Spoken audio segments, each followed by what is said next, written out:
समाज के सभी साथी और मंच पर बैठे हुए हमारे पैनलिस्ट सभी को मेरा प्रणाम। समय कम है तो मैं बहुत ही संक्षिप्त में अपनी बात रखूंगी। आज का जो टॉपिक है वो बिहार में बदलाव की चुनौतियां। तो कई दिनों से मैं सोच रही थी कि चुनौतियां तो बहुत है, मैं क्या बोलूं। और जैसे कि हमारे एक साथी ने भी कहा कि अगर शुरू करेंगे तो कई दिन निकल जाएंगे, और शायद हम अगर इस सभा में भी लोगों से पूछें तो सब एक एक चुनौती, तो बिहार में बदलाव की चुनौती पे एक एक बिंदु सभी कोई बोल पाएंगे। तो काफी सोचने के बाद मुझे, क्योंकि मैं डेवलपमेंट सेक्टर से हूँ, सिविल सोसाइटी से हूँ, और मेरी जो पहचान है वो मैं डेवलपमेंट प्रैक्टिशनर के तौर पे देती हूँ। बिहार में कुछ समय और दूसरे राज्यों में, खासतौर से गुजरात में काफी डेवलपमेंट रिलेटेड काम करने का अवसर मिला। और उस दौरान सबसे ज्यादा जो समुदाय और सरकार, वेलफेयर स्टेट के साथ जो संवाद एक नागरिक का स्थापित होता है, ये कम्युनिकेशन काम जो हमारा था उसी के इर्द गिर्द रहा। तो मुझे ये बात जो सबसे चुनौतीपूर्ण, बहुत सारी चुनौतियां हैं बिहार में। बिहार गरीब राज्य है, पूंजी की कमी है, जनसंख्या बहुत ज्यादा है, जमीन नहीं है, हमारे यहाँ पे सबसे ज्यादा लैंडलेस कैजुअल लेबरर्स हैं। तो इस ऐसे बहुत चुनौतियां तो है, लेकिन एक सबसे बड़ा जो रोल मुझे लगता है वो वेलफेयर स्टेट का है कि सबसे गरीब राज्य में जो वेलफेयर स्टेट की जो जिम्मेदारी है, उसकी जो अकाउंटेबिलिटी है, वो सबसे महत्वपूर्ण कड़ी है कि आपके सबसे हाशिए पे खड़े नागरिक, जो सबसे मार्जिनलाइज्ड है, उनकी जो बुनियादी सुविधाओं की जिम्मेदारी है वो सरकार के ऊपर है, स्टेट के ऊपर है। और इसके लिए अभी के समय, अभी का जो दौर है वो डायरेक्ट बेनिफिट ट्रांसफर और यूनिवर्सल बेसिक इनकम का दौर है। और एक समय था जब मैं पढ़ाई कर रही थी, कॉलेज में थी, तब यूपी के सरकार के टाइम में बहुत ही progressive program, NREGA, RTI, right to food, forest act, right to education, इस तरह के कार्यक्रम और प्रोग्राम्स बने। लेकिन अभी मौजूदा दौर में अगर देखें तो कहीं ना कहीं वेलफेयर स्टेट में हम नागरिक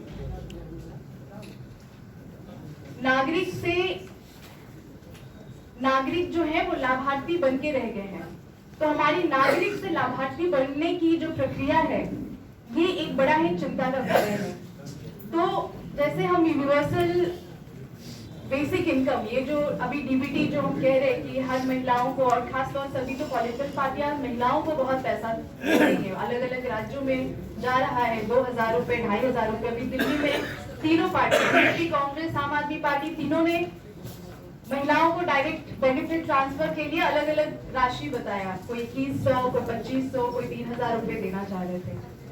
उसी दौरान एक बीबीसी की छोटी सी वीडियो क्लिप थी जो मैं बस सोशल मीडिया स्क्रॉल कर रही थी, और उसमें मैंने देखा बस्ती की एक साधारण महिला, घरेलू महिला कह रही है बीबीसी संवाददाता को कि ये जो हमें 2500 रुपया और 2100 रुपया जो दे रहे हैं,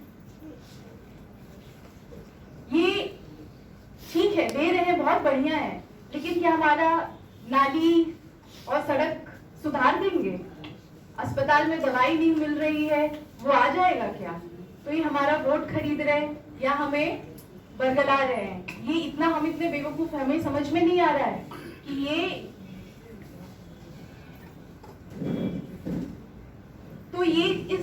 तो वेलफेयर स्टेट का जो रोल है वो बहुत महत्वपूर्ण है। और इसीलिए मुझे लगता है कि बिहार में, खासतौर से बिहार में जो पिछले बिहार सरकार की जो परफॉर्मेंस है, जो सीएजी की रिपोर्ट अगर हम देखें तो उसके रिपोर्ट अलग अलग हेल्थ को लेकर के, फाइनेंशियल इसकी परफॉर्मेंस को लेकर के निकलता रहता है। तो मैं कुछ आंकड़े आपसे शेयर करना चाह रही थी कि हमारे जो सबसे गरीब राज्य का जो वेलफेयर स्टेट है वो कैसे अपने नागरिकों की बुनियादी सुविधाओं की चिंता कर रहा है। 2-3 ज्यादा समय नहीं है इसलिए मैं ज्यादा शेयर नहीं करूंगी। शिक्षा के बारे में काफी साथियों ने कहा कि शिक्षा की जो स्थिति है और खासतौर से उच्च शिक्षा की, उसके साथ साथ जो स्वास्थ्य की है, क्योंकि एक गरीब परिवार का जो सबसे बड़ा, उनकी गरीबी का एक बहुत बड़ा कारण ये भी होता है कि अगर वो कमाते हैं तो उनका आउट ऑफ पॉकेट एक्सपेंस बहुत ज्यादा है, कि एक हाथ से वो पैसा कमा रहे, मजदूरी कर रहे, दिहाड़ी कर रहे, लेकिन दूसरे हाथ से क्योंकि बेसिक बुनियादी सुविधाएं नहीं है, उसकी वजह से दूसरे हाथ से उनका पैसा निकलता जा रहा है। और ऐसे में बुनियादी शिक्षा और स्वास्थ्य बहुत ही जरूरी कड़ी है ताकि उनको मजबूती मिले और वो आगे बढ़ पाए। तो हमारे हेल्थ सीएजी रिपोर्ट में हेल्थ केयर हमारा बिहार का ये 2021 की रिपोर्ट है, जिसमें अक्रॉस डिपार्टमेंट, पूरे हमारे बिहार में अक्रॉस डिपार्टमेंट 49% वैकेंसी है, यानी कि स्टाफ है ही नहीं, और स्टाफ में डॉक्टर से लेकर के नर्स और लैब टेक्नीशियन सभी को। जो डॉक्टर और पॉपुलेशन का जो रेशियो है, जो WHO ने जो रिकमेंड किया है, उसका बिल्कुल डबल है। वो 1000 पे एक डॉक्टर की रिकमेंडेशन है, हमारे यहाँ पे 2100 पर एक डॉक्टर है। शॉर्टेज, हमारे स्टाफ नर्स की शॉर्टेज इतनी ज्यादा है कि पटना जैसे शहर में 18% है, लेकिन पूर्वी चंपारण जैसे जिलों में 90% तक है, पूर्णिया जैसे जिलों में 72% है। ये स्टाफ नर्स की शॉर्टेज है। साथ ही साथ जो बुनियादी जो स्वास्थ्य सेवाएं हैं, उसमें भी ओटी का प्रावधान है और डायग्नोस्टिक लैब्स हैं, इन सब में बहुत ही भारी हाई रेट में डेफिशिएंसी पाई गई है। और सीएजी की रिपोर्ट में लिखा गया है, उदाहरण के तौर पे कि 67% जो प्रेग्नेंट महिलाएं हैं उनको IFA की टैबलेट्स नहीं मिल रही हैं, न्यूट्रिशन नहीं है। हमारे चिंटू जी ने कहा कि हमारे यहाँ पे ANC और गर्भवती महिलाओं को सुविधाओं नहीं मिल रही है, और ये जो जनरेशनल पॉवर्टी है, जनरेशनल माल न्यूट्रिशन है, वो कैसे कम होगा जब ये स्वास्थ्य की जो एकदम बिल्कुल बुनियादी सुविधाएं है वो नहीं मिल पा रही है। ठीक उसी तरह कुछ समय पहले पंचायत 14 फाइनेंस कमीशन जब आया तो पंचायत का विकेंद्रीकरण हुआ। फंड फंक्शनरीज को कहा गया कि पंचायत अब सरकार ऊपर से तय नहीं करेगी, हम सीधा पैसा जो है वो सरकार को देंगे, पंचायत को देंगे, और पंचायत तय करेगी कि उसकी नागरिकों की क्या जरूरत है और उसको कहाँ पे पैसा कैसे खर्च करना है। रेवोल्यूशन, इसमें सीएजी की रिपोर्ट के हिसाब से पंचायत की 29 काम होते हैं, 29 प्रकार के काम होते हैं जो पंचायत कर सकती है पंचायती राज एक्ट के मुताबिक। बिहार में सिर्फ 20 डिपार्टमेंट है जिन्होंने ये ट्रांसफर किया है ये फंक्शन को। साथ ही साथ हमारे यहाँ पे गाइडलाइन भी नहीं बनी है कि ये जो काम है, जो 14-15 फाइनेंस कमीशन के गाइडलाइन को फॉलो करना, हर स्टेट को अपना गाइडलाइन बनाना था कि किसकी क्या रोल होगा, किसकी क्या भूमिका होगी, क्या काम होगा। ये हमारे राज्य में नहीं बना है। और तो और 72% पंचायत सेक्रेटरी की वैकेंसी है, मतलब पंचायत में स्टाफ ही नहीं है। क्या ये तो आंकड़ों की बात होगी, लेकिन हम में से जो भी गांव जाते हैं, हमने ग्राम पंचायत ऑफिस को कभी खुला देखा हो जहां पे आम नागरिक आ रहे हैं, अपना जो भी स्कीम प्रोग्राम है, एंटाइटलमेंट्स है वो ले रहे हैं, ऐसा शायद ही कहीं देखा है। मुझे याद भी नहीं कि मैंने बिहार में कहीं देखा हो। सारा जो जिम्मेदारी है वो ब्लॉक ऑफिस के ऊपर रहता है, और कई चक्कर काटते पैसा खर्च करने के बाद भी बहुत समय के बाद काम हो पाता है तो हो पाता है, नहीं तो इंसान हताश होकर छोड़ देता है। तो ये सब बताने का मेरा जो कारण है वो ये है कि इतनी सिस्टम में, किसी भी आम व्यक्ति से पूछे तो कहते हैं कि सिस्टम बड़ा खराब है, यही सिस्टम है, क्या किया जाए।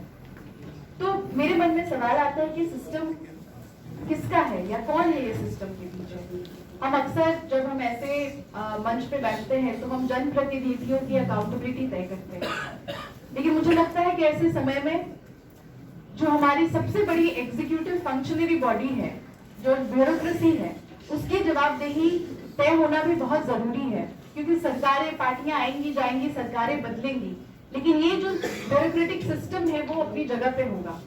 और इसका जो रिसर्च में और कई वार्तालाप में जो कारण आया कि अकाउंटेबिलिटी हमारे यहाँ पे इतनी लो है, क्योंकि हमारे यहाँ पे सिविक एंगेजमेंट, नागरिक समाज जो है वो बहुत ज्यादा सशक्त नहीं है। और मुझे लगता है कि क्योंकि ये नागरिक समाज का कार्यक्रम है और मैं खुद भी सिविल सोसाइटी से आती हूँ, तो मैं ये खुल के कह सकती हूँ ये बात कि एक लंबे समय से, पिछले 20-30 सालों से जो हमारे सेक्टर का एनजीओ वाले फॉर्मेट में जो काम शुरू हुआ है, उसमें कहीं ना कहीं हम सिर्फ सर्विस प्रोवाइडर की सब कॉन्ट्रैक्टर वाली भूमिका में आ गए हैं और जो हमारा काम जो एम्पावरमेंट का, पॉलिटिकल एजुकेशन का था, वो कहीं ना कहीं पीछे छूट गया है। और इस वजह से जब सिविक एंगेजमेंट कोई भी डेमोक्रेसी में कम होगा तो ऑटोमेटिकली सरकार में जवाबदेही कम हो जाएगी। अभी एक उदाहरण के तौर पे देखिए, जब सीए एनआरसी की जो बात चल रही थी शाहीन बाग में, उस समय शाहीन बाग में जो आम नागरिक थे वो बड़े, उनके मन में एक भावना थी, वो वहां पे जा रहे थे, जिससे जो बन पा रहा था, कोई खाना लेके जा रहा है, कोई वहां पे सिर्फ बैठने जा रहा है, लेकिन वो लोग जा रहे थे। अभी हाल ही में यहाँ पे बीपीएससी के प्रोटेस्ट हुए, मैं बहुत एक्टिव नहीं थी, लेकिन मैं कुछ साथियों की वजह से वहां से जुड़ी थी। सबका कहना है कि कितने महीनों से गर्दनी बाग में बच्चे बैठे हैं, कितने सामाजिक नागरिक समाज के लोग वहां पे गए हैं, उनसे सहानुभूति उनको प्रदान की है, हमसे पूछा है कि आपको क्या जरूरत है, हम भी एक समाज का हम भी सिविल सोसाइटी में एक हिस्सा है और हम आपकी मदद करेंगे, क्योंकि आपकी मांग जायज है। पॉलिटिकल पार्टियां गई हैं, उनका क्यों गई, क्या गई, उस पर मैं टिप्पणी नहीं करूंगी, लेकिन नागरिक समाज कहाँ था उस प्रोटेस्ट में? ऐसे बिहार में बहुत सारे ऐसे मुद्दे हुए, ऐसी लड़ाइयां लड़ी हैं जिसमें हमारा सामाजिक नागरिक, हमारा जो नागरिक समाज है, सिविल सोसाइटी है, उस पर बिल्कुल उसकी प्रेजेंस नहीं, भूमिका कोई देखने को नहीं मिली। ये सारी जिम्मेदारी जो है वो पॉलिटिकल पार्टियों पे छोड़ दी गई है। मैं और भी कुछ मैं कहना चाह रही थी, लेकिन समय कम है, तो मैं यही इस मंच से मेरा आग्रह होगा कि नागरिक सिविल सोसाइटी को बिहार में, जब मैं वापस आई थी गुजरात से, मैं 5 साल गुजरात में मैंने काम किया है और मैंने बहुत क्लोजली जो डेवलपमेंट मॉडल है, बहुत ही गांव स्तर पे, पंचायत स्तर पे उसको देखा है। लेकिन उस दौर में भी, वहां पर भी कुछ न कुछ हिस्से में, बड़े छोटे हिस्से में, लेकिन सिविल सोसाइटी वहां पे एक्टिव थी। कुछ होता था तो सरकार के पास जाते थे, कम ही लोग जाए, सवाल पूछते थे, आवाज उठाते थे। जब मैं बिहार में आई तो बहुत सारे एनजीओ है बिहार में, कहा जाता है कि कम से कम 3-4 हजार एनजीओ तो रजिस्टर्ड है, एनजीओ दर्पण के हिसाब से देखा जाए। लेकिन जब एक पॉलिटिकल वॉइस की बात होती है तो कहीं भी किसी भी लड़ाई में ज्यादा लोग मुखर होके नहीं दिखते हैं। तो मैं इसी से बात खत्म करना चाहूंगी कि एक तो वेलफेयर स्टेट की भूमिका में जो हम नागरिक से बेनिफिशियरी, लाभार्थी बन के सुधरते जा रहे हैं, और खासकर महिलाएं, एक बड़ा दिलचस्प की एक बात है जो मैं जीविका के बारे में कहना चाहूंगी कि हमारी यहाँ पे सरकारी नौकरी को लेकर के बहुत बातचीत होती है। सारे पॉलिटिकल पार्टी अपने मैनिफेस्टो में लिखते हैं कि हम इतने लाख सरकारी नौकरी देंगे और इतने लाख देंगे। सरकारी नौकरी का हिस्सा सिर्फ 1.5 से 2% है। 10% ऑर्गेनाइज सेक्टर में, 1.5-2% सरकारी है, बाकी प्राइवेट सेक्टर है। लगभग 90% जो है वो असंगठित क्षेत्र है। तो एक बड़ा चुनौती बिहार में ये भी होगा कि असंगठित क्षेत्र में रोजगार के क्या मायने हैं। इसका एक बहुत बड़ा प्रयास हुआ कि हम इनफॉर्मल सेक्टर की महिलाओं के साथ प्रयोग करें। एसएचजी मॉडल, जो जीविका के नाम से यहाँ जाना जाता है, अलग अलग राज्यों में अलग अलग नाम से जाना जाता है, उसका प्रीमाइसिस यही था कि अगर हम गरीब परिवार की महिलाओं को अगर क्रेडिट दें, अगर पैसा दें, तो कुछ अपना रोजगार वो कर पाएगी। लेकिन पिछले 10-12 सालों का जो एक्सपीरियंस रहा है, और इसको हम दूसरे स्टेट के एसएचजी मॉडल से अगर कंपेयर करें, तो हम देखेंगे कि हम जहां से शुरुआत किए थे 10 साल बाद भी वहीं पे खड़े हैं। जीविका के ग्रुप में आज भी सिर्फ पैसों 10, 20, 50 रुपए जमा होते हैं। इंटरेस्ट रेट बहुत हाई होता है और उसमें से सेल्फ एम्प्लॉयमेंट या एंटरप्रेन्योरशिप की कोई बहुत बड़ी वो नहीं निकली। और साथ ही साथ आप जाएंगे तो गांव में ये भी देखेंगे कि महिलाएं बहुत सारे माइक्रो फाइनेंस के ग्रुप से भी जुड़ी हैं, वहां से पैसा ले रही हैं, जीविका के समूह से पैसा निकाल रही है और वहां भर रही है। ये पूरा वो 3-4 में बटा हुआ है। तो इस पे भी अगर आप रिसर्च करेंगे तो बहुत वर्ल्ड बैंक के आर्टिकल मिलेंगे, उसमें सब में इस मॉडल की तारीफ है। लेकिन अब ये समय है, मुझे लगता है कि इसको क्रिटिकली देखने की जरूरत है। ठीक है, समय कम है तो मैं अपनी बात खत्म करती हूँ। धन्यवाद।